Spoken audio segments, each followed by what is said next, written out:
Swamin Namaste Natalokabandho Karunya Sindho Patitam Bhavabdho Mamuddharatmiya Kataksha Drishtya Rijvyati Karunya Sudhabhivrishtya Swamin Namaste Swamin Namaste Swamin Namaste Swamin Namaste.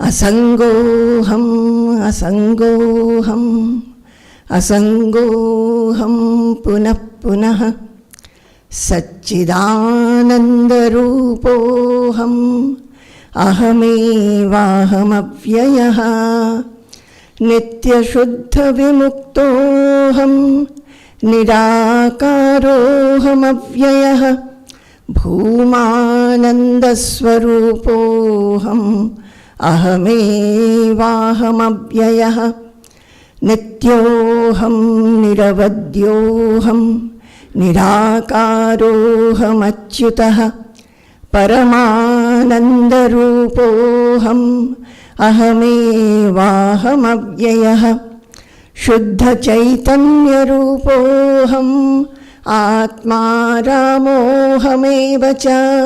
Akhandanandarupoham Ahamevahamavyayaha Pratyak Chaitanya Rupoham Shantoham Prakritev Paraha Shashvatananda Rupoham Ahamevahamavyayaha Prajnanaghana evaham Vijnanaghana evacha Akartaham abhoktaham Ahamevahamavyayaha Nishkaloham Nishkriyoham Sarvatmadya Sanatanaha Aparokshaswarupoham Ahamevahamavyayaha Ahamevahamavyayaha. These are some shlokas from Brahmadhyana Vilimala by Shankaracharya. This is the book that I was talking about yesterday. That one devotee sent this. There are 9 volumes, 9 or 10 volumes like this. And all the shlokas are just shlokas, no meaning. But when these books came, I would go through and whatever words I could understand. Many words are understandable. It's not a full sentence. Especially say this one, all the attributes of Atma, Asangoham, Asangoham, I am unattached. So, these I will just chant to myself, and it is to give so much of joy. So, like coming here in the Guru Sannidhi, one thing is, yesterday I told you, ultimately, when you come to Guru Sannidhi, you have to understand what is the sadhana. All that we have thought as sadhana, that is becoming more and more withdrawn from the worldly interests, increasing our spiritual interest, being one-pointed, being wholesome, and then spending a lot of time in spiritual practices, maybe discussions with like-minded people, all that we are thinking as sadhana. And whatever we have heard, whatever we have read, which are there in our mind as knowledge. When we actually have to do sadhana, wherever you are in the house, in the ashram, the sadhana is to become that. Sadhana is to live that knowledge. So somebody was asking me the other day, when I showed you Baba's letters and etc., was, Ma, which letter you cherished most? Somebody asked me. So, about Baba's letters, I think the first letter was it was nectarine to me. I always think, if I think about Baba's letter, I always think about the first letter, where I felt I was accepted by him. I belonged to him from that moment when he wrote a letter back to me.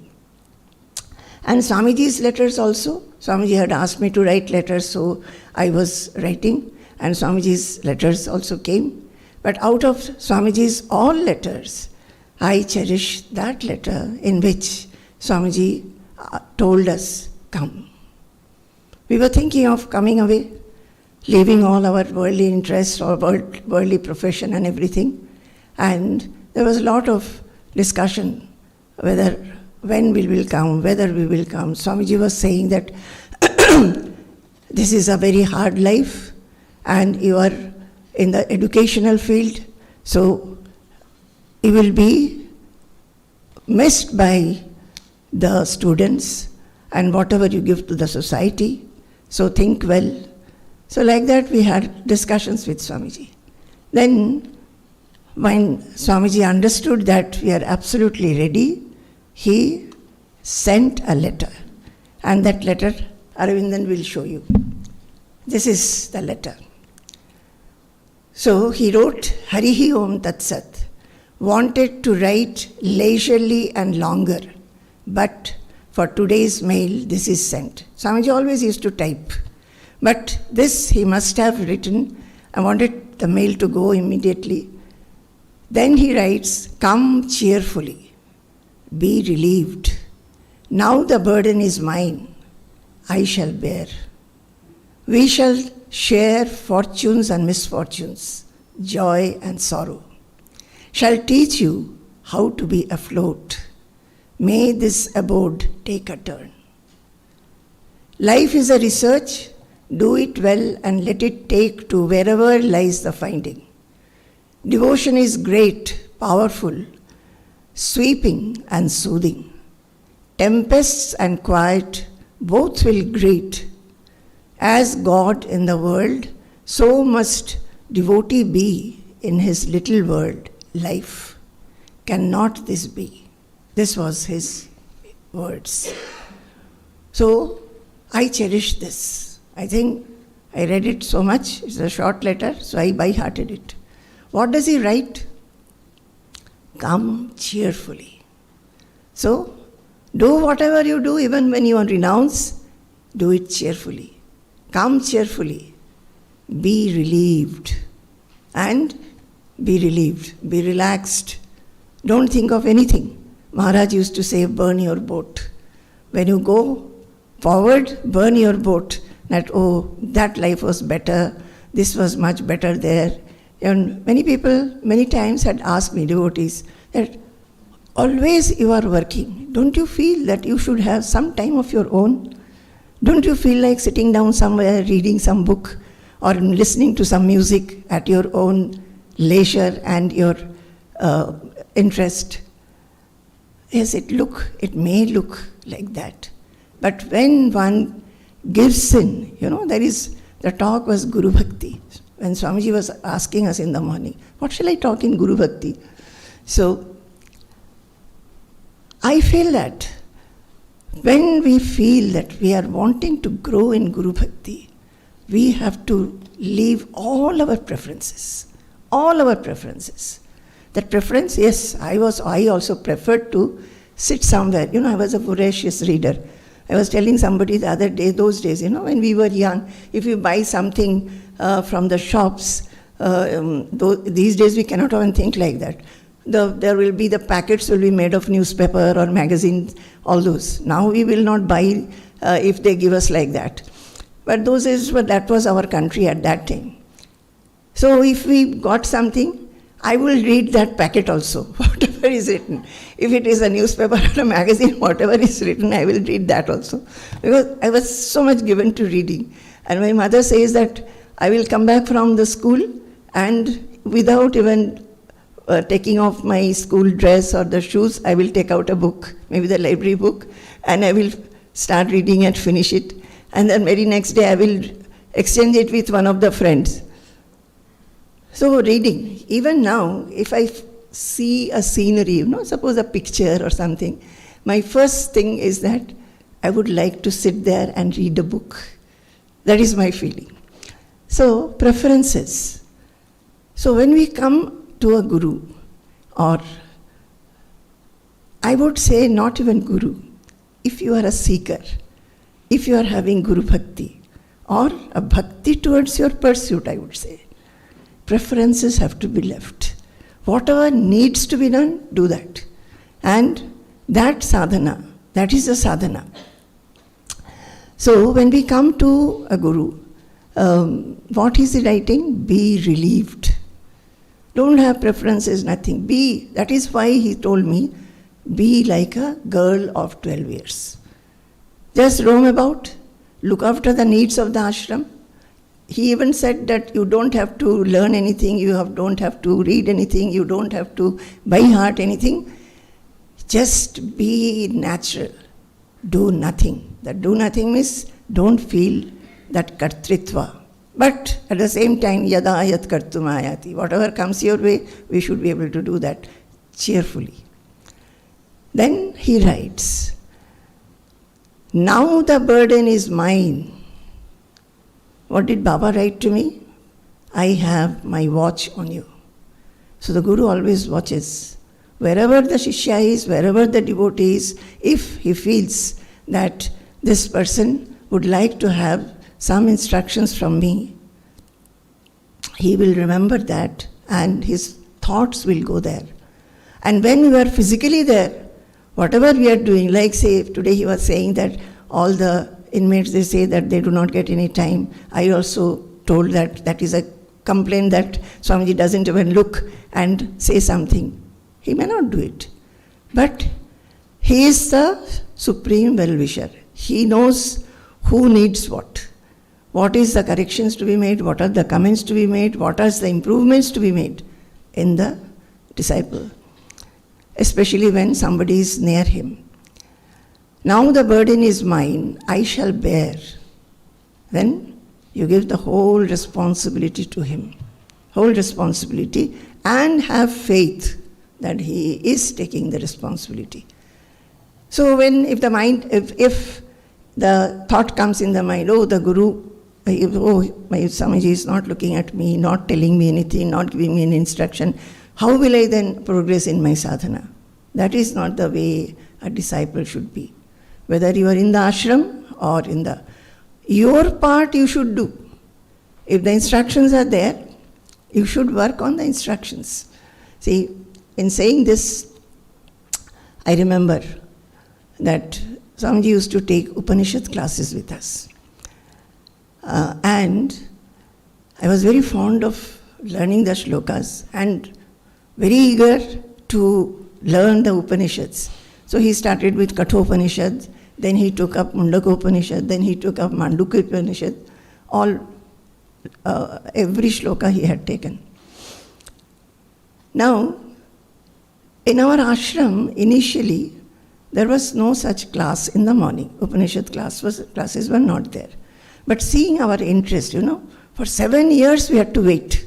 7 years, though we were telling him, requesting him, Swamiji, why don't you take the Upanishads? But it was not happening. So we were just, whatever he was taking up, in a very informal manner, he was giving us all knowledge. And so when Upanishads, he said that I'll take, at that time, some devotees from Thrissur also, like our Madhav and Gita, Arvindan's parents, and there were some other families also. So they also started coming. So Swamiji himself told all the workers, because those days he was younger, and he used to take a lot of interest in everything. Coconut trees, the carpenter or masons will be working. So everywhere he will give a round. Sometimes you will see him sitting, squatting along with the carpenter, seeing what he is making, how he is polishing, getting a lot of knowledge about carpentry from talking to him. This was his mornings.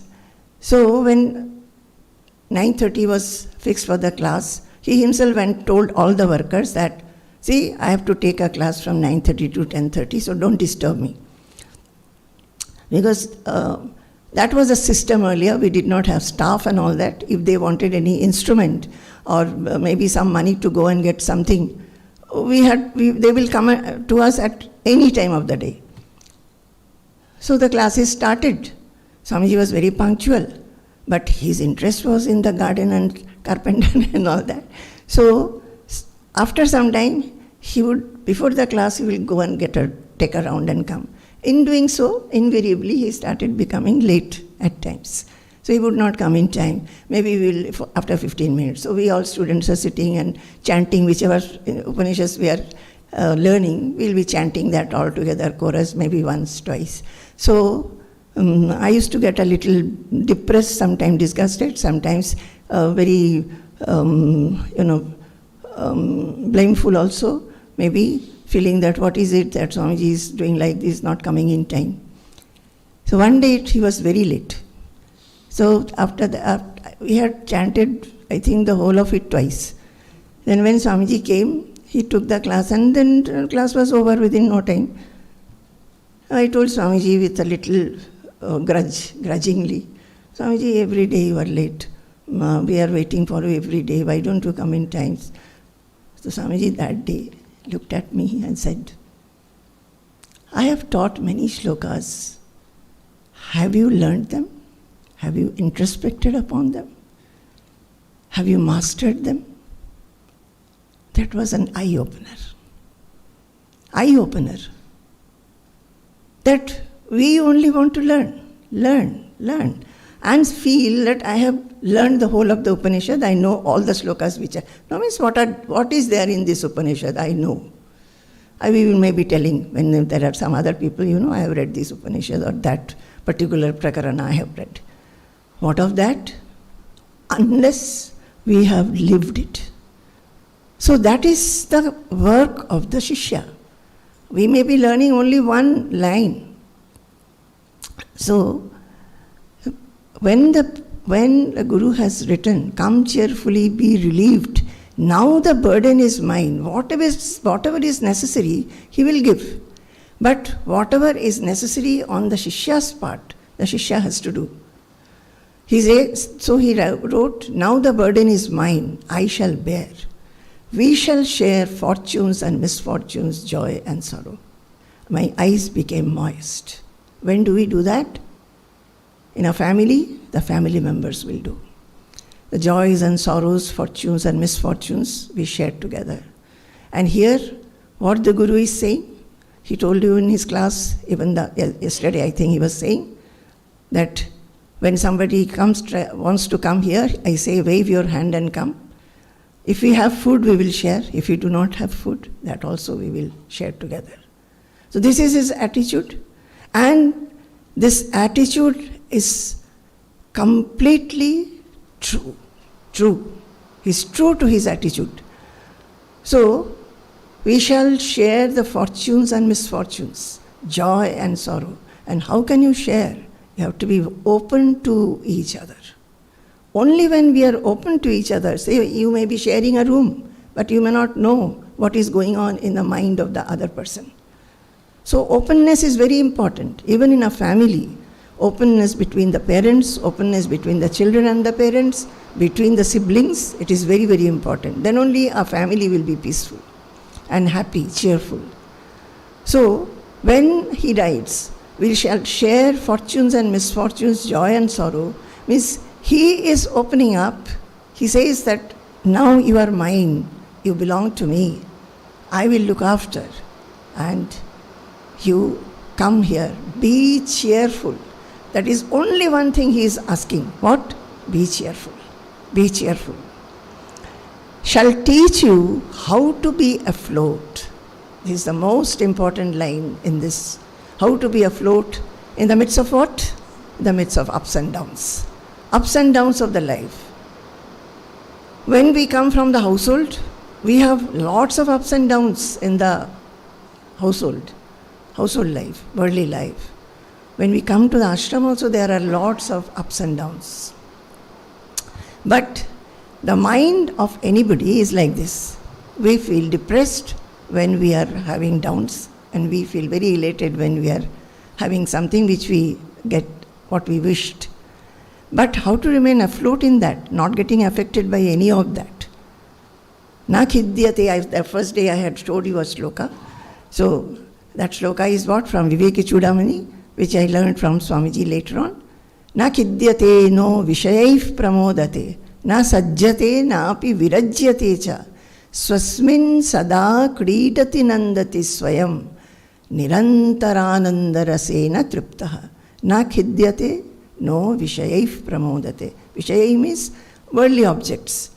We are always, our mind is on worldly objects.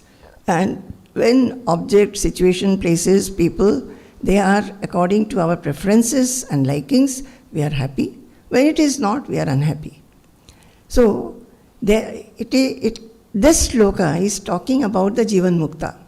Who is a Jivan Mukta? Jivan Mukta is one who does not get affected by if something adverse happens to him. And he is also not elated. Now, Vishayaif Pramodate. If something good happens, then also he is not very elated. And Swasmin Sada, na sajjate napi virajyate cha. So neither he clings to anything, nor he abhors anything. He runs away from anything. I don't know, you feel, when people take to spirituality, this thing happens. What? I do not want to meet those who are non-spiritual. So, but in the world is not like that. In world you have to meet everybody. So if you are a spiritual person, you are going to your profession. In your profession, all are not spiritual. So they will have their own behavior, own ideas, own, preconceived ideas or wishes. They will allure you. They will say this thing, that thing. What will you do? Even in the house, it will be like that. So a Jivan Mukta. So when you come to the saint, when you are in the vicinity of a saint, I'm not talking about only listening to lectures. In everything and everything, he will be talking about the Jivan Mukta Vyavahara. And you will see the Jivan Mukta Vyavahara in him always. How he is doing, what he is doing. So you will find that he doesn't get affected by anything which he does not like. He'll try to solve it. But he'll not go down and get depressed. And at the same time, he'll not get elated when something which he wishes or something so-called good, he won't get elated and become like that. Na sajjate, neither he will be clinging to anything, nor he will run away from anything. That is how a saint, he will give his whole heart, whole love to people who are spiritual, to people who are having some maybe sinful tendencies, evil tendencies, they are not very good. He will embrace everybody. It is not just to listen to that or know that. That is, it is not enough to know that a saintly person will embrace everybody. We too should do that. How? In our own sphere. In our own sphere, see, this last line Swamiji has written, as God in the world, so must a devotee be in his little world life. We too have to be like that in our life. So, na khidyate no vishayaif pramodate, na sajjate na api virajyate cha. Swasmin sada kridati nandati swayam, nirantarananda rasena triptaha. How is he able to do that? We find that we are always going up and down. We are always getting afflicted and disturbed or elated and very, very happy. And then that happiness goes away. Then again we are looking forward to when a day of happiness will come. He is able to do this because he always remains in himself. Swasmin means in oneself. His joy and his rejoicing, his delight is in himself, not depending on anything. Any worldly person, our joy and delight depend on what? On outside objects. Our family, our children, our property, our name, fame, recognition, prestige, all these things. Houses, how we live, all that. But all those are outside objects. Our joy is dependent on objects. His joy is not dependent on any object. It is because of his own within. Nirantara anandaras swasmin sada. So he always remains within himself. The fountain of joy, which is his own nature. His own nature is ananda. That he stays there. He is seated there. So he enjoys that. Swasmin sada, always. Not that for a little while when you are listening to a lecture, little while when you are in a spiritual practice, not like that. Little while when you are in front of a Mahatma, not like that. Sada. So, kridati, he sports within himself. He rejoices, nandati, he rejoices within himself. He doesn't find anything else much more delightful than this, remaining within himself. And how did he do it? By habit, by practice. But why did he practice? Because he understood that this is the greatest happiness in life. I may get a very good job. One may get very well married, very good children, very lot of name, fame, etc. You may become the president even. Draupadi Murmu has become the president. I was thinking that, did anybody in his family or she herself ever think that she'll become the president? So there's a lot of joyousness around her, whoever knows her. But it's nothing compared to this. Even presidentship is bringing this joy. Here, your presidentship is your own antaratma. You remain there. You won't need nothing to become delightful. And that delight is inexhaustible, undecaying. Always it will remain. So the last line is what? Nirantara anandarasena triptaha. Nirantara means ceaseless, unbroken. Always it is there. Nirantara. Nirantara, what you will have? Anandarasa. Anandarasa. The rasa, the juice, the nectar of ananda. And by that, what you will become? Triptaha. Contented. Contentment is the greatest wealth. Greatest wealth. When we are contented, we don't want anything. Even if we become a president after 5 years, when 4 years will pass, you will have to think where you will go after this, where you will go. So, all those are perishables. What is not perishable is inside us, and we do not look towards that. So, when Swamiji wrote this, I don't think I knew these so well, but understood that. What I understood, my Guru is saying this. So, I just have to listen to him. Not also in such clarity I would have thought that I have to listen to him or follow him. I just loved it. I just loved what he said. I knew that he has taken care of everything. He is taking care of everything. Where I need to go, he will look. Whether good, bad, anything, it is all in his hands. Shall teach you how to be afloat.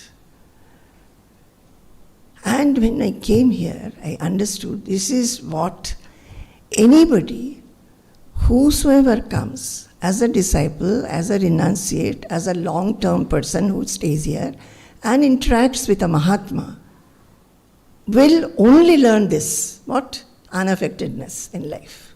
Unaffectedness in life. How can we become triptaha? When we become triptaha, we become unaffected. Triptaha means contented. When we are contented, any plus minus doesn't make any difference. We are always contented. So unaffected in life. So this is what we have been learning here. And as days passed, understood what?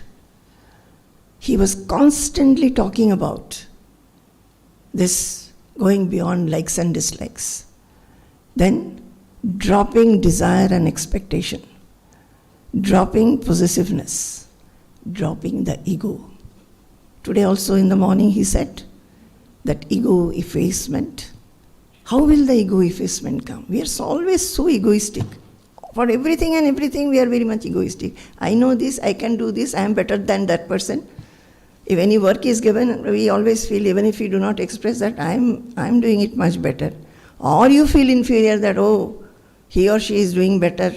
Now everybody will feel that I cannot do it. So this ego, that I-ness, so much it is ingrained in us and we have grown with it. It's very, very difficult to drop it. And desire and expectation. See, when desire and expectation, say when we are just becoming a little spiritual, we are treading the spiritual path, we are not liking many of the worldly things which we used to like earlier. All these are falling off. Then also, desire and expectation remains.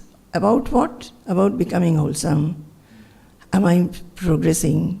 All those expectations remain. And it's not that when one comes in the association of a guru, say you become more and more wholesome, the desire falls off. You will find that when you are in the close proximity of the guru, you will not understand all that was inside us. All that needs to be taken out.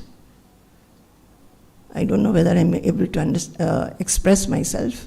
It is, we have to drop the desire and expectation, possessiveness, ego.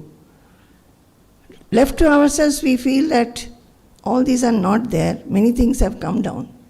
When we come near the Guru, he will make the situations around you in such manner that all that needs to come out, the undesirable traits in our mind, they come out. By interaction with either the Guru himself or between the devotees who are here. When you go do seva, you will find that there will be a lot of conflicts and confusions. One will feel that I know it better, why did you do like this? I know it better than you. All these things will come up. How do you manage that? So, in my life, what happened? Shall I say? So, desire and expectation. My one desire and expectation was that Swamiji should teach. We would like to hear at the end of the day something Swamiji should teach. So yesterday I was telling, Swamiji knew that, and Swamiji would start teaching us at 10 o'clock at night. And then he will walk feeling very sleepy, sometimes tying his dhoti, sometimes keeping this tortamunda here.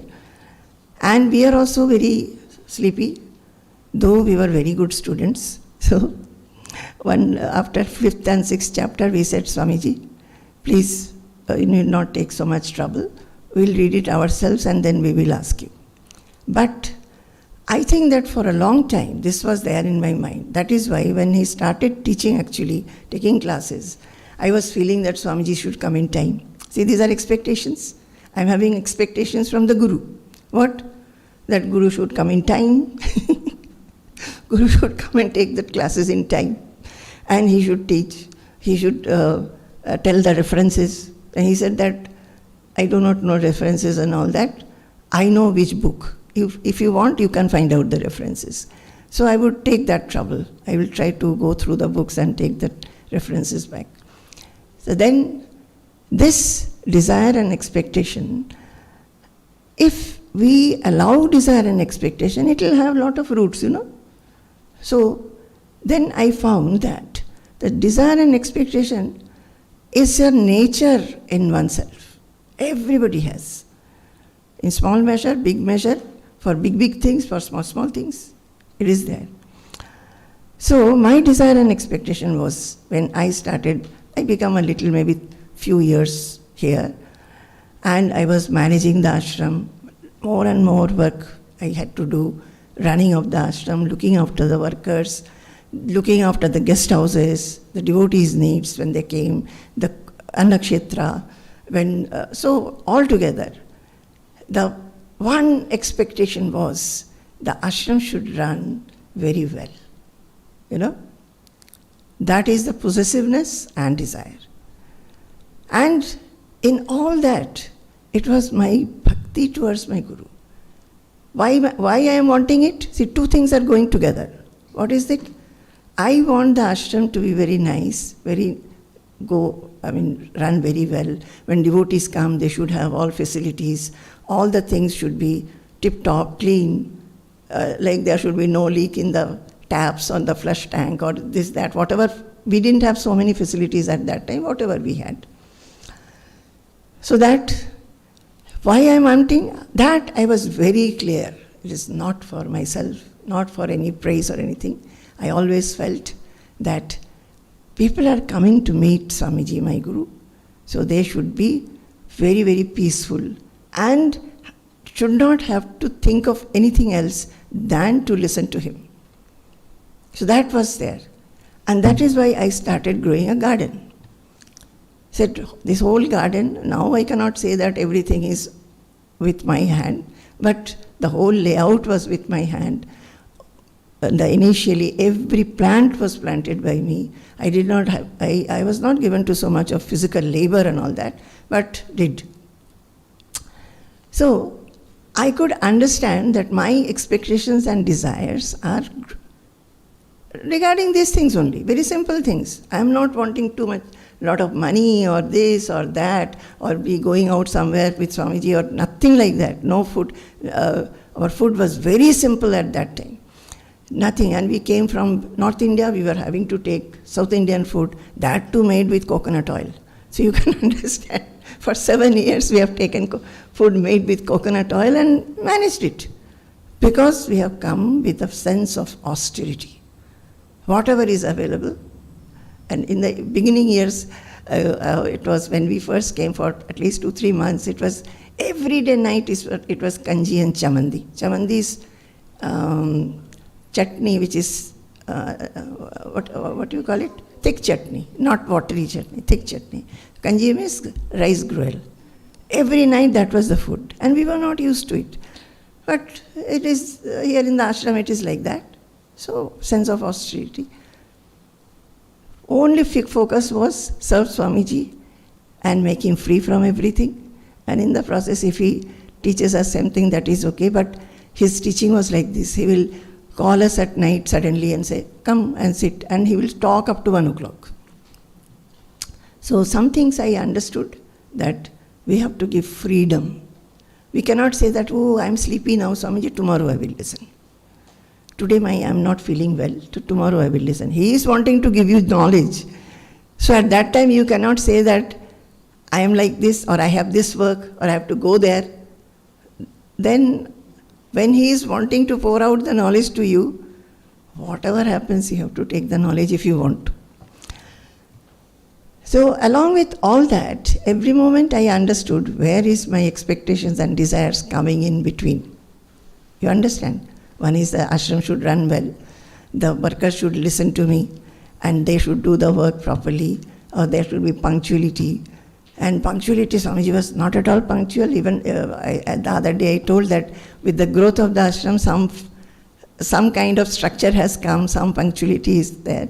And when it was a house-like thing, Guru Griha, that was not there. But that was lot of closeness also was there. Lot of closeness. That happens when you stay, a whole family stays in 2 rooms, there is lot of closeness. When you go to a bigger house, all that closeness will be gone.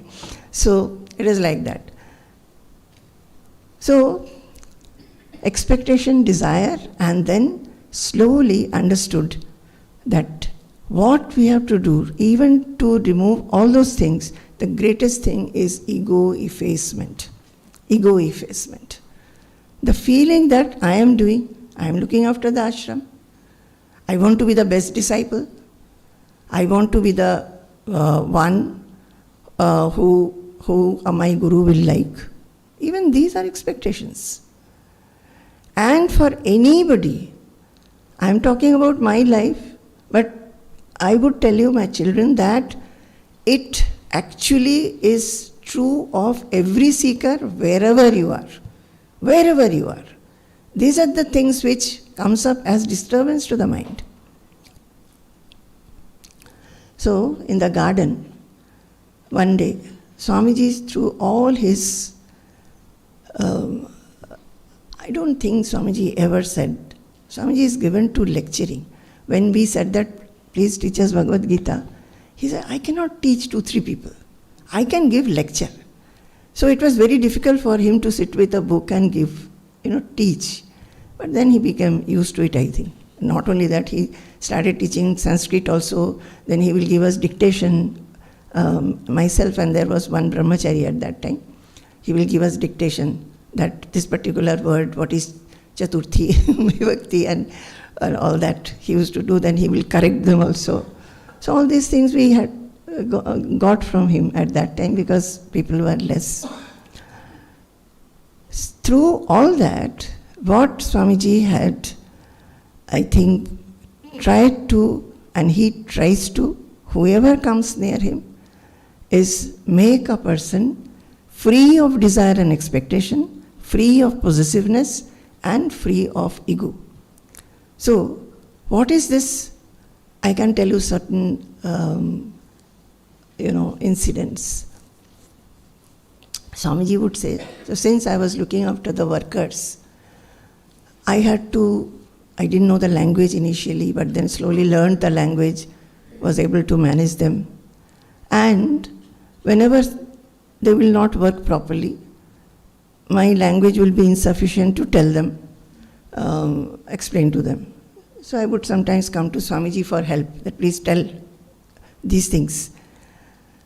So, although I feel that I am telling what exactly has happened, whenever I told, Swamiji would feel that I am having a blame for them. I am blamefully talking. So Swamiji would say, you are always blameful. So I used to think that why he says I am blameful. I am not blaming them at all. They are not doing their work and I am coming and telling. Why Swamiji is telling I am blameful. So one day, I think I got a little hurt because I had no blame in my mind according to me. So Swamiji said, I, your Guru, I am telling you, you are blameful.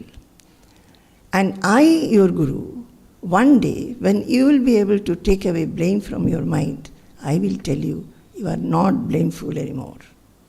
Now, if the Guru says this, how do you take it? How do you take it? Most of us will feel that I am not blameful, but Swamiji doesn't understand me. He is not understanding the whole situation. That is why he is saying. But for a true seeker, you have to introspect on what the Guru is saying. It must be having depth in it. I may be thinking I am not saying blamefully, but there must be some blame. Then I have discussed this with Swamiji. Swamiji said, the manner in which you are telling, that is not right. Your way of telling should be different. And the manner in which you want to make them work should be different. You should be effective, but not ordering them. You understand? Such small things to learn. Small things. And for many years passed by. And when I would feel that, oh, I have become very good, again Swamiji will say, you are blameful. Some years earlier, Swamiji said, now I think you are doing it very well. Very well. So I am telling you, actually, any seeker, this openness of talk that we have learned from Swamiji. That Swamiji has told me that you are blameful. I may find it a little difficult to tell all of you. No. If I am a sadhaka, I must be able to ask everybody, please tell me what are the defects in me so that I can remove it. You understand? You are in the households. You can do the same thing. You can tell your house people, see, I want to become pure. I want to remove the undesirable traits in me. Maybe I am a little, reacting very fast, or I get irritated very fast, or I am a little lethargic, I am procrastinating. Whatever you find not good in me, can you tell me? You don't have to come, if you are not in the vicinity of your Guru, you can be your own observer, you can take the help of the people who are around you. Ask them. Ask them and then take out that. This is what a seeker should do. When we are in the vicinity of the Guru helps us. But he gives you, if you are really progressing and you are introspecting, that you have to introspect, he is telling many, many times. These are the way one has to introspect. Now, I was doing the garden. So, seeing my interest in the garden, some people would bring some plants. So one day, one family, they brought so many plants together. Some of them needed to be planted right then. So they brought it in the morning. So I told Swamiji that, Swamiji, please tell Ramankutti to dig some pits, because I cannot dig the pits. So will you please tell? They were manuring coconut trees. So there were few men working. Swamiji said, okay, I will tell Vasu. Ramankutti is the head person, was the head person, he is no more. So he said, I'll tell Vasu.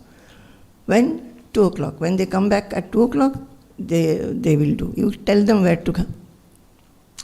No Vasu, nobody. Nobody came. I waited, and then my plants will wither. So I took a small spade was there. I somehow managed to dig the pits, and it is right in front of the veranda. Swamiji is typing or writing, whatever he is doing, he is at his table in the veranda. So I went, definitely with a little bit of feeling that he never sent Vasu to me to dig the pits. So I am getting tired, and then I have to get up and I have to cook for Swamiji. So I finished everything. Then, very tired, I was bringing all the items. A small bucket was there. I was passing by Swamiji's table after having finished everything. Swamiji said, over, everything done. Oh, I just burst, nearly crying. I said that, you said you sent Vasu, you did not do. See, I am so tired. I am not used to all these things and all this. Then Swamiji looked at me and said, why did you not tell me that Vasu has not come? I said, you said you will send, but you could have reminded me. Then he said, see, you have to become straightforward and open. You cannot grumblingly do the work, thinking that Swamiji has not arranged this person. If you had needed the person, you should have reminded me. Again, if I did not hear the second time, third time you should have told. Till I had arranged for that person, you should have told. Instead of that, you are grumbling and doing the work. This is not straightforwardness and openness. I think that one incident was enough for me to understand what is openness and what is straightforwardness. And I think I have succeeded in telling people when it is to be told, whatever is to be told. Sometimes, we have to tell something a little unpleasant to people. How it is to be told.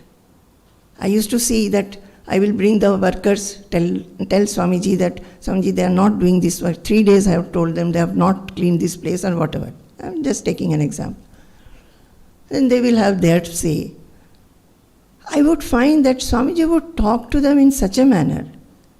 What they resisted, very happily they are going and doing it. So I used to think that what is this?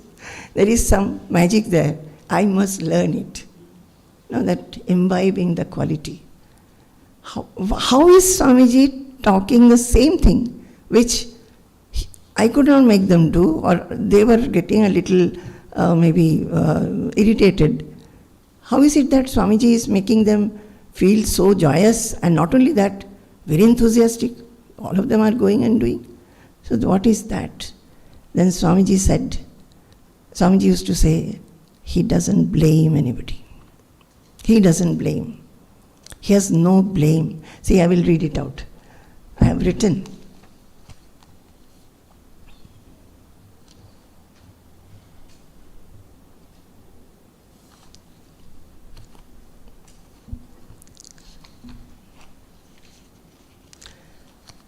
This is written in 1987.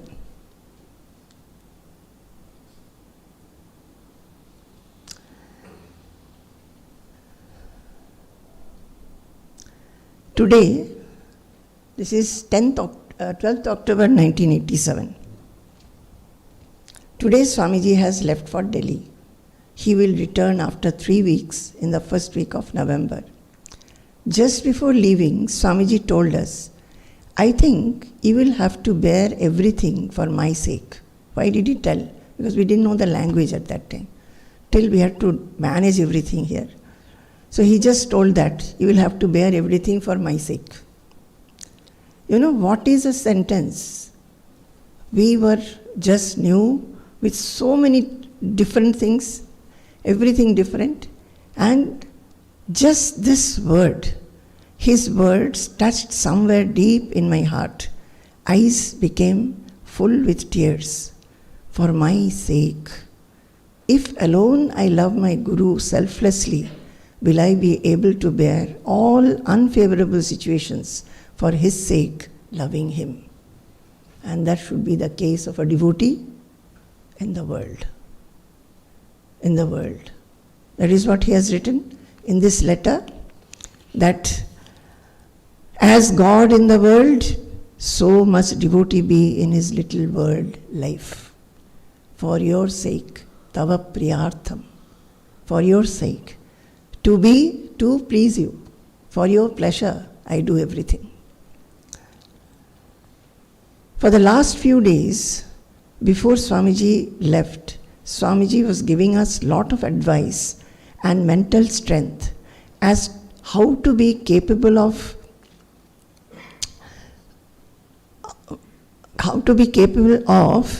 looking after all the situation here, the ashram, how to remain unaffected in the midst of any difficulty. One day he mentioned, I think you will have to bear all this unhappiness as I do. That is, if we are not able to succeed in the manner in which we were wanting to, as I do. I replied, your words give lot of strength.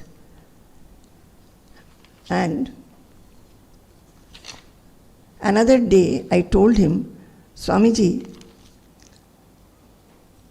from your talk we understand what is perseverance, what is patience. And when you tell us something from your life, it gives us more strength to carry on in this situation. In the ashram, at that time we had just come from the household to the ashram, very, very different situation. Yesterday, while taking his dinner, Swamiji said, I can tell you about my mental attitude. He's telling us, I never blame anybody. This is my nature. Even if somebody has criticized me or has done mischief, I just cannot blame them. I can tell only this, in any situation, instead of pointing at somebody else, one must point and look into oneself. Instead of thinking why the other person has behaved like this, one must introspect on what he should do or how he himself should have behaved in this situation. This is what he told. And he also continued, it is not at all desirable to have jealousy and competitive attitude. See, even these things, we learn from our childhood. That we should not blame anybody, we should not criticize anybody, we should try to see our own mistakes, all that. But when it is in front of a guru, it has a deeper meaning. Why? he is trying to make the disciple efface the ego. Ego. All this come whether we are finding some blame or some criticism about somebody else. Why? Why? Because I am finding a differentiation from myself. I am good, that one is not.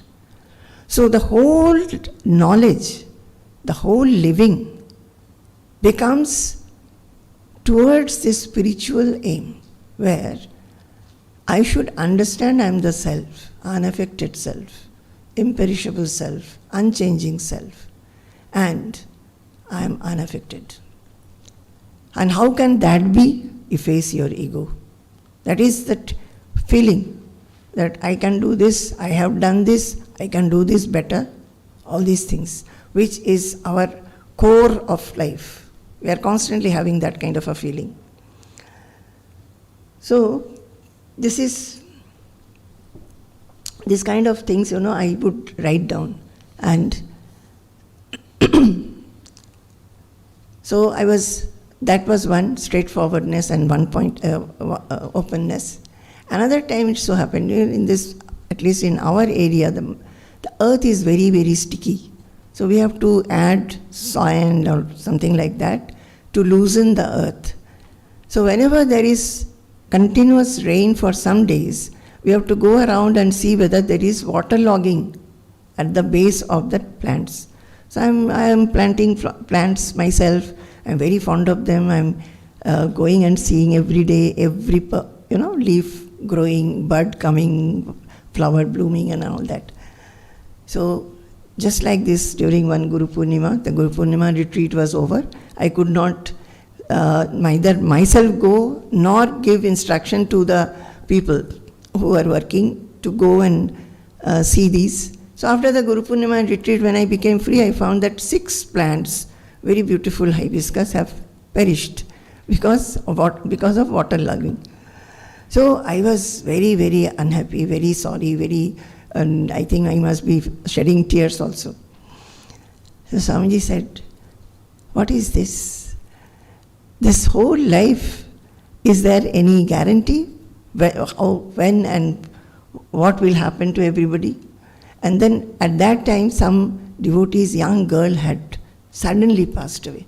So Swamiji said, look at them. That girl has suddenly passed away.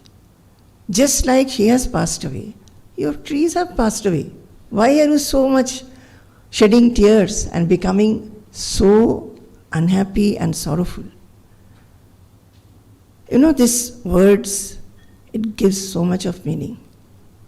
And the whole life, the whole thing becomes clear that what is this life, what we are doing. Always we will not have what we want, what we prefer, and always not having the how we wish and plan our life, it will never be.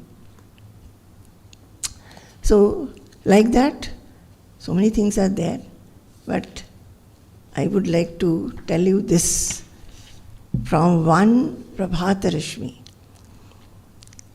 where Swamiji is saying, yesterday I was speaking about wisdom as defined in the 13th chapter of Bhagavad Gita. Amongst the 20 refinemental disciplines that constitute jnana, one important item is acharyopasana. What I am saying, my topic is what? I am saying something, but on the imbibing the qualities of a knower.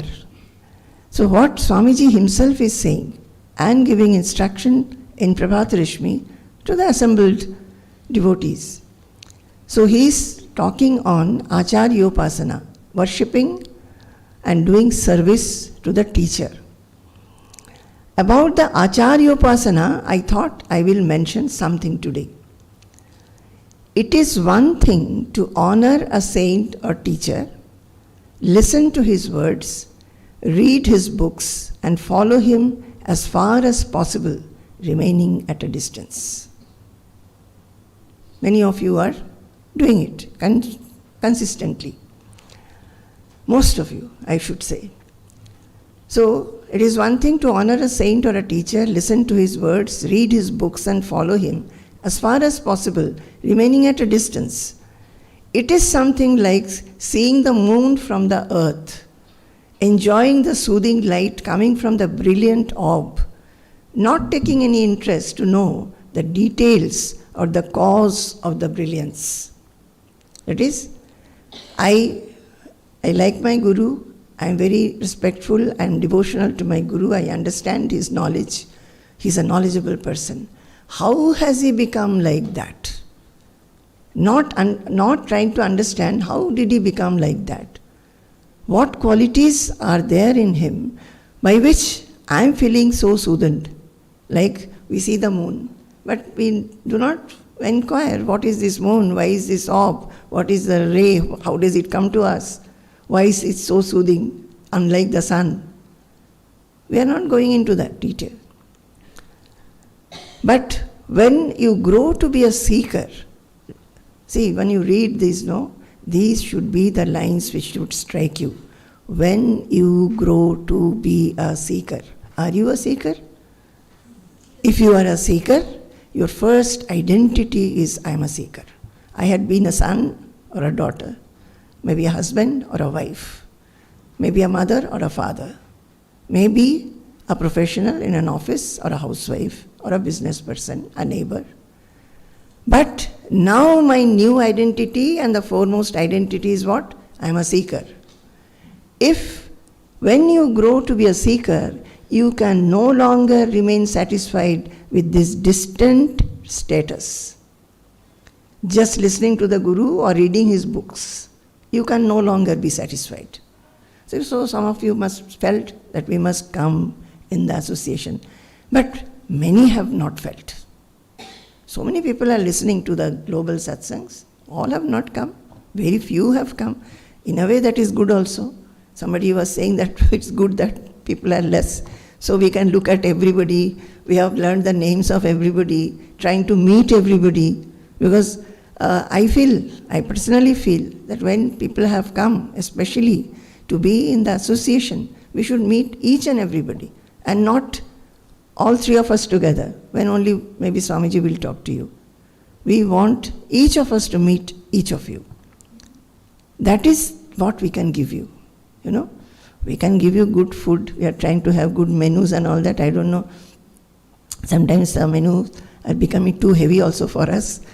But more than that, what we can give you is the association.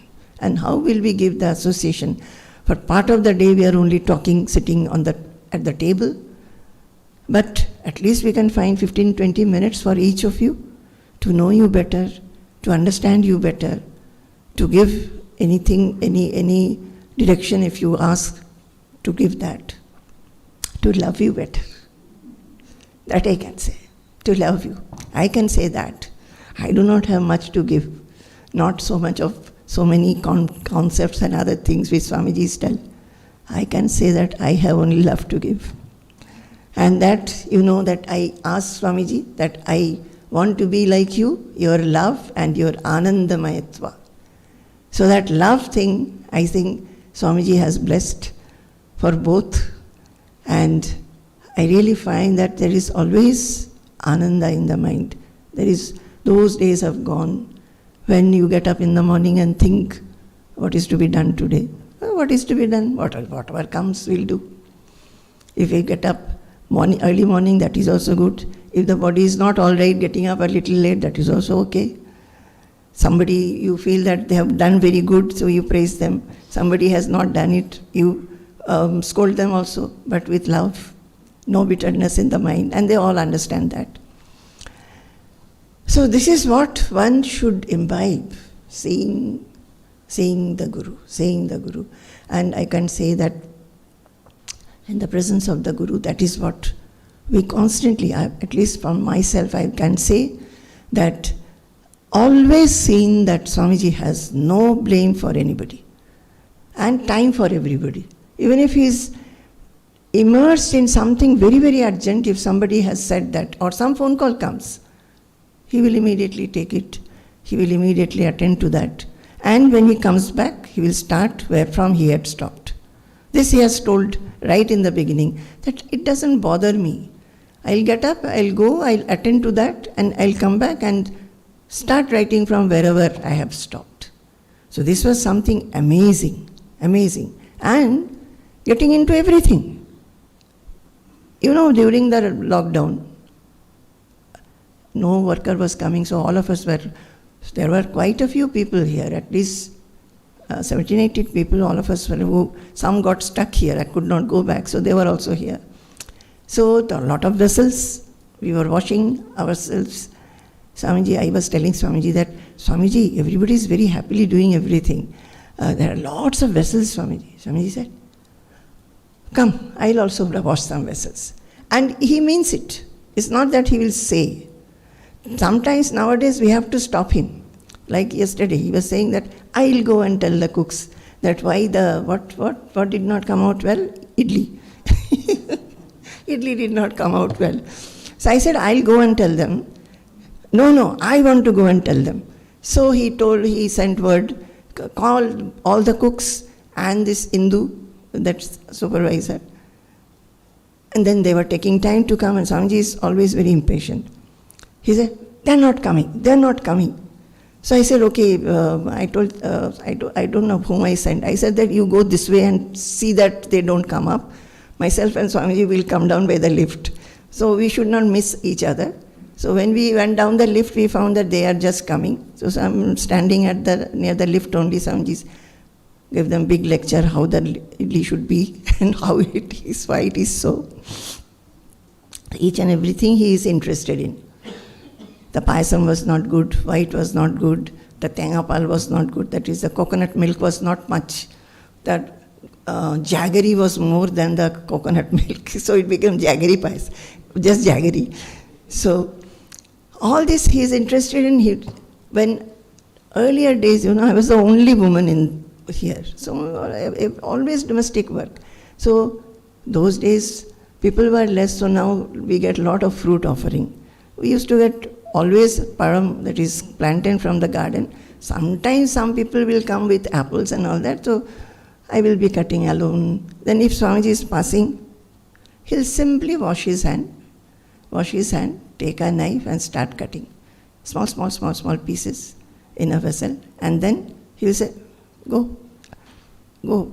That is, I have to shift.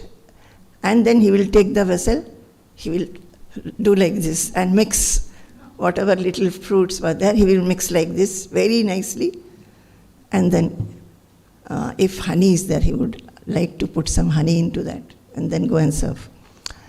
So I have seen these things, that yada yat kartumayati tada tat kurute rijuhu. It is not a shloka, he teaches us. It is, he lives it. Whatever comes, he will. If somebody, there was a Kuttanashari, a carpenter, for a long time, I think 40 years or so he had done. When he was working, he lived in a place, there was a lot of shortage of water. He tried to dig well, he never got water. Then Swamiji said, I'll help you to have a bore well. So, a Mahatma, a Mathadipati, a Swamiji who has a lot of devotees all over the world, from morning he is only wanting whether Kuttanashari's borewell has struck water. This became the talk of the day. And he is doing his work and coming, has Kuttan called? And when Kuttan called and said that I have struck water, it became a festivity in the ashram. Everybody is telling everybody that Kuttanashari has got water in his borewell.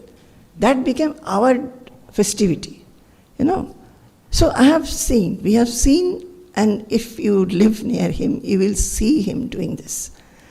Not that what he is telling, he is actually doing it. Nowadays we actually have to stop him from doing, but he was always like that. So he is saying, when you grow to be a seeker, you can no longer remain satisfied with this distant status, just listening to the Guru or reading his books.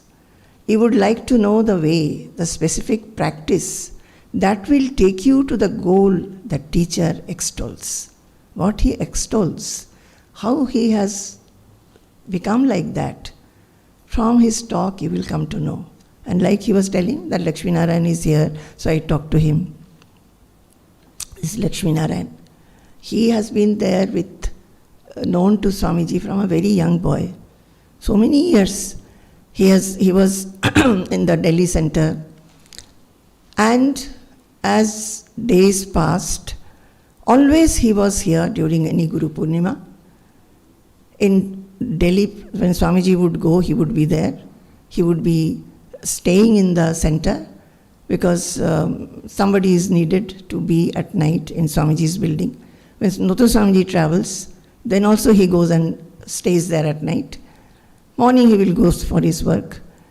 And for any other thing he is available. He was also very much involved in the cultural heritage class there. Then over the years he took another work when we started becoming a little unhealthy and all that, Swamiji, Dr. Swamiji, myself. He took up the task of escorting us to wherever we go. He said, I will not go to foreign countries, don't ask me to go. In India, wherever you go, I will escort you. So he will come, suppose you have to go to Delhi, Chennai, Bombay, Kolkata, Jamshedpur, anywhere. He will come 2-3 days earlier and help us pack our bags and all that, weighing them. And because there's luggage restriction is there, so Namrata and he will be, putting this thing here, that thing there, some in hand baggage, then all that he will do. He will go and put us wherever, and then go back to Delhi. Sometimes our going, myself and Swamiji is going, and Nuthan Swamiji is going somewhere, will be just overlapping. He has even done this. He has reached us somewhere in one destination, gone back to Delhi, within 1 day come back to Ashram again, and taken Nuthan Swamiji to wherever Nuthan Swamiji is going. All this was his, he thought that this is his seva. So he was doing that.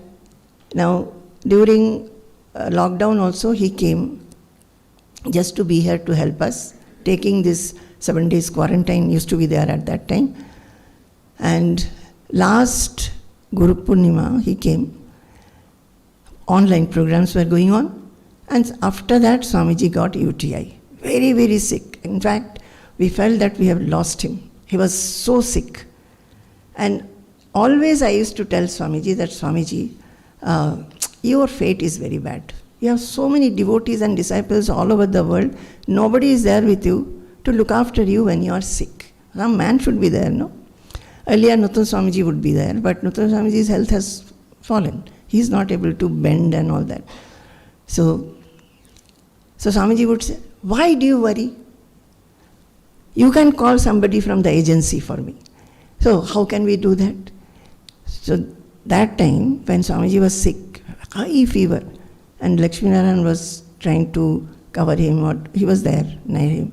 I was there. Swamiji said, Ma, you are always worried. Providence looks after me. See, this boy is there, looking at Lakshmi Narayan. I said, Swamiji, this boy has booked his ticket. 3 days later, he is going away. So Lakshmi Narayan said, no, Ma. Later he came to me and said, no, Ma, how can I go away in this? So he stayed for 3 months together till Swamiji became a little better. And I think somebody else was there who took over. Within 3-4 months he came again, and now see, it's nearly 6 months that he is here. So why I am telling about this, he was serving, but he was not coming near Swamiji. His service was like that. He is very fond of learning, he knows so many shlokas, he learns, meditates, everything. But he was serving also, but he used to keep a distance. So it is very necessary that when you are coming associated, you also feel that I should be a little close. Yesterday our Kaushik was asking that I want to be close to Swamiji. I said, oh, very good. Then you can come and stay here. Like Lakshmi Narayan, you can be in Swamiji's office. Then Swamiji will start talking to you. When Swamiji goes down to meet somebody, you can go with Swamiji. You can bring Swamiji to the Vigyan Bhavan, take his chhata and chappal wherever Swamiji is going. This is how one serves. You need not know anything. Just be. Just be. That is what Swamiji had told when we came here. He said, you don't have to learn anything, just be. And you will learn by osmosis. Just whatever is to be learned, you will learn. So, then you approach the teacher in closer terms and humbly seek initiation from him. Once you get initiation and become his disciple, your pursuit becomes entirely different. You must open your mind before him and ask him to comment, correct, and improve your thoughts, words, and actions. You must abide by his advice and suggestions. So whether you take initiation or not, if you come near a Mahatma, what we should see is openness. One is, if you closely move with the person, he will find out what you are lacking in, the way you work, way you think. Everything he will watch and he will give you the direction. Suppose you are not closely moving, you can be your own observer. And as I told you, you can tell others in your house that please tell me in which area I have to improve. And suppose you try to improve and you are unsuccessful in improving yourself, you can always come to a Mahatma, a Guru, and ask him that these are the things I find. However much I try, I am not able to. Like, I think my talk did not go in that manner. The very first day, Namrata had announced that the brahmacharinis will interview me. That was their idea, I think. And so, some of them put some questions. So, Miru has given a question. Where is Miru's question? So, Miru has given a question that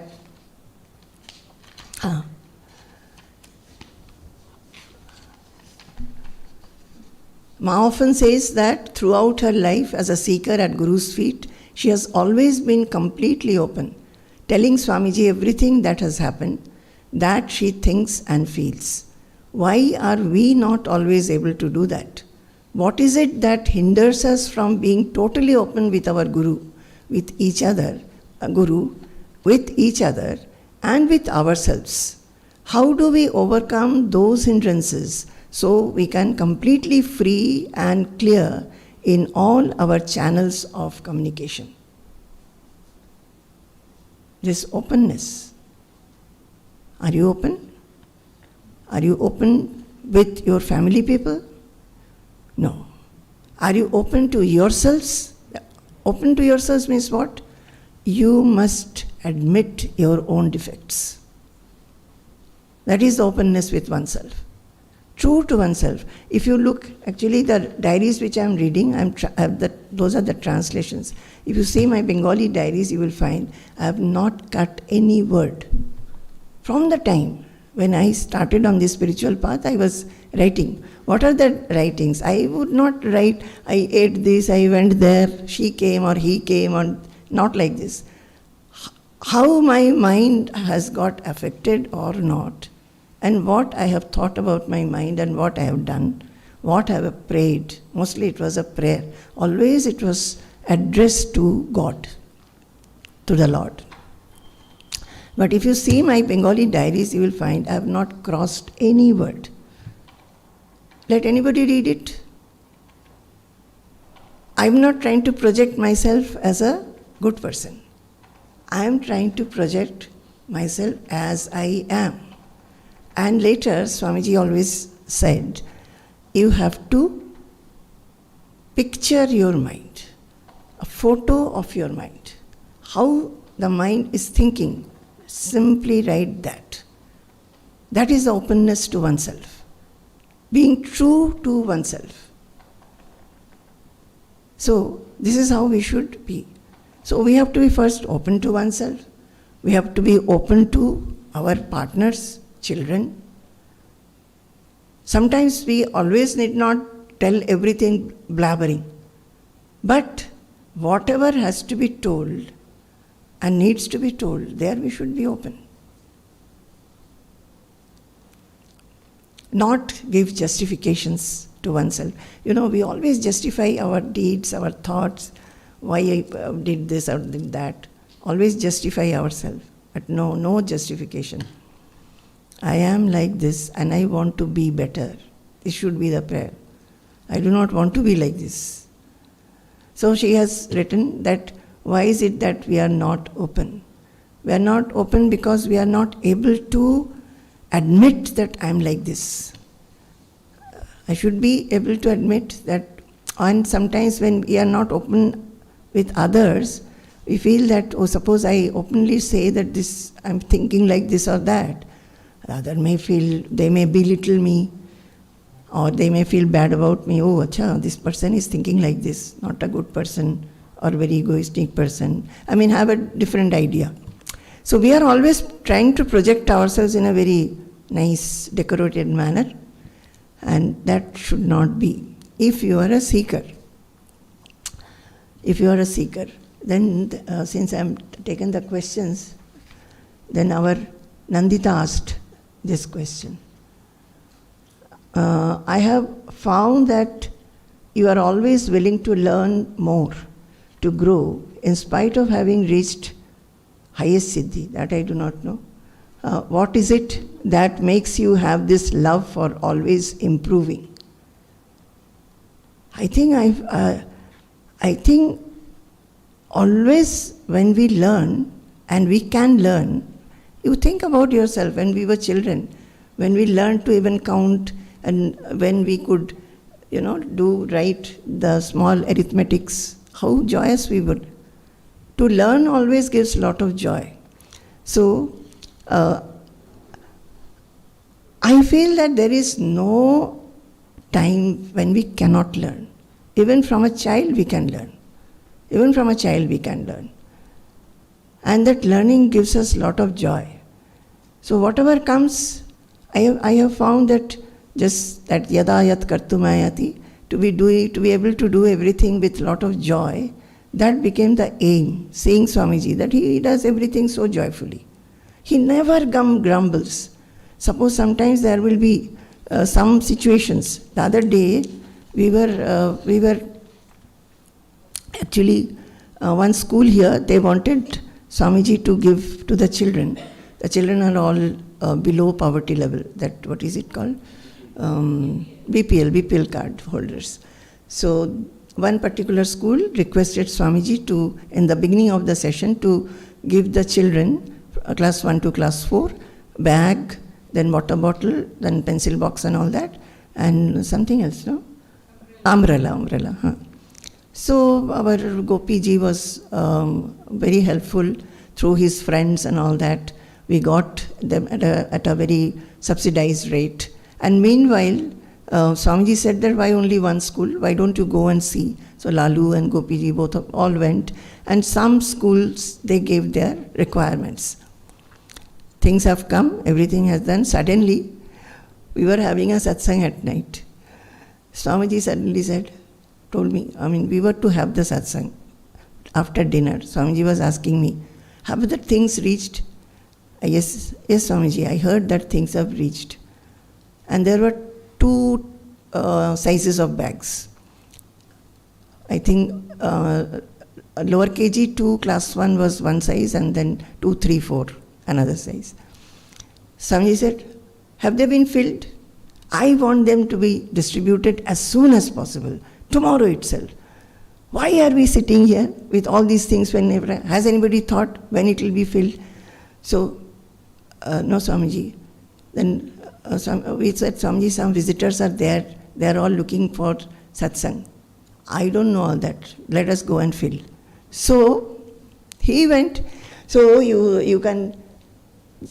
He was sick. He has just come back from the hospital. Maybe few days have passed. And he just goes down, rushing to the satsang hall where heaps of things were there. And he said, do quickly. And some of the photos are there in Vichar Setu, you can see. So then, those visitors who were there, they were absolutely in dark. They found that in the screen some talk of Swamiji is going on, so they came and sat here. And they were wondering why all the brahmacharis, nobody is here. Actually, in the satsang hall, filling is taking place. But after some time, they were also called. So all had a very good teamwork, and all over in the same night. So he is like that. He feels things which have to be done. Children are wanting. Already the session has started. We have lost time in finding out where from we can get at a subsidized rate. Nearly 3 weeks have passed. They want these things, so why are we delaying? And then he will not think about his health or anything. Whoever comes, whoever can help. So, this is what we have grown up with in the association. So when she is asking that learning, I think this learning has given me a lot of joy. Even now, if I have to learn anything, any physical work, I will not be able to. Any very difficult, complicated computer work, if you ask me to learn, I will not be able to. But whatever I can, definitely I will be doing it. And I think I have been doing it also. After many, many years, I have again got into running the ashram, running the Annakshetra, and getting a lot of joy. And I'm telling that whatever joy I get giving lectures or learning shlokas or reading for my lectures, I don't have less joy in doing in this. Every day going down, seeing whether everybody has got food or not, how it is distributed, and whether everything is clean or not. I get a lot of joy in that. I get joy because my one thing, I know, and I was telling, she has written that Ma is open to Swamiji. Each little thing I will go and tell Swamiji. Say, I've gone, I have discovered something, good or bad in the Annakshetra, or maybe the setting up of this place. I will go and tell Swamiji, this has happened, that has happened. And sometimes Swamiji is very happy. Sometimes Swamiji will say, what have you done for that? And sometimes he will say, like you, the other day I told Swamiji long back, you could have appreciated, and say, you should have reminded me. So now I don't have to say that. I know when Swamiji will be happy, and when Swamiji wishes that we will be more alert in looking after everything. And that looking after, dear children, I tell you, I always feel it is looking after Swamiji's body. I've had the blessings to be around Swamiji, cook for him, look after his dress, his medicine, going with him, everything. And now some of the things others are doing. But I feel that anything that I do, which is even away from him, whether it is here in the ashram or in the centers or for the society, I feel that it is for his body. I am looking after him. That love, the feeling of love has developed like that. That is why I feel responsible for everything. Whatever will not make him happy, I feel that I should not do it. Whatever will make him happy, I should be doing it, as far as it is possible. So sometimes when there is a lot of work, recently when my health was not very good, so I will tell him mentally and sometimes even express to him that at this age, Swamiji, you have suddenly made me very active. After my hemorrhage, nobody thought that I will be so active. So at this age, Swamiji, you have made me very active again, but you should give me strength in my hands and more so in my mind. This is my prayer. Okay. Sampurnam Jagadev Nandanavanam Sarvepi Kalpadrumaha Gangam Vari Samasta Vari Nivaha Punyas Samasta Kriyaha Vacha Prakrita Samskrita Shruti Shiro Varanasi Medini Sarvavasthitirasya Vastu Vishaya Drishti Parabrahmani Sarvavasthitirasya Vastu Vishaya Drishti Parabrahmani. Jai Guru, Jai Guru, Jai Guru.